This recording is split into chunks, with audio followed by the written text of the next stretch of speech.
Okay, so I'm Marian Hazel Andrews-Holmes. People in academia know me by my first name. People in my personal life know me by my middle name.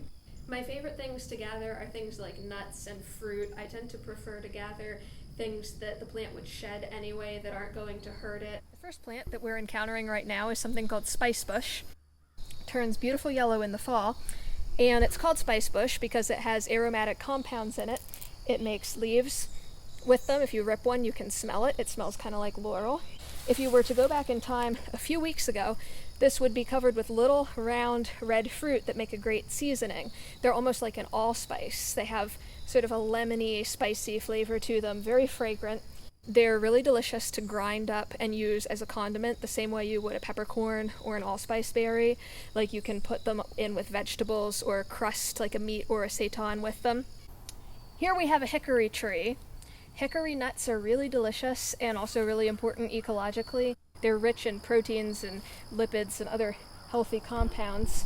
Come about September, late August, you get piles and piles of these little green hickory nuts. The nut itself is enclosed in an outer husk that has 4 parts. Peel the husk off, crack the nutshell, and you're in business.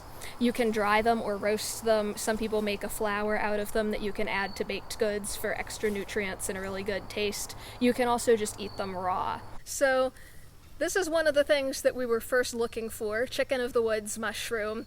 But unfortunately it's a little bit past its prime, as you can see, because it's kind of decayed looking and it's no longer bright orange. It's very fibrous. This would not be good to eat. But if we went back a few weeks ago, this would be very fleshy, very fragrant. It has a really nice, sweet, kind of apricot-y scent to it, and it would be bright orange. When you find these in the forest, they almost glow. The name chicken of the woods is pretty descriptive. They're a lot like chicken, kind of fibrous, kind of fleshy. Some people use them as a chicken substitute in recipes. My favorite thing to do with these is just keep it really simple. Sauté slices in some butter or olive oil with a little salt or pepper.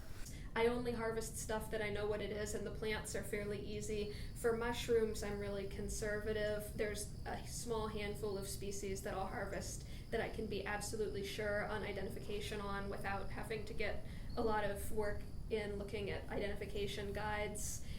Generally, for mushrooms, I'll harvest things like chicken of the woods or chanterelles that I can identify with certainty very easily.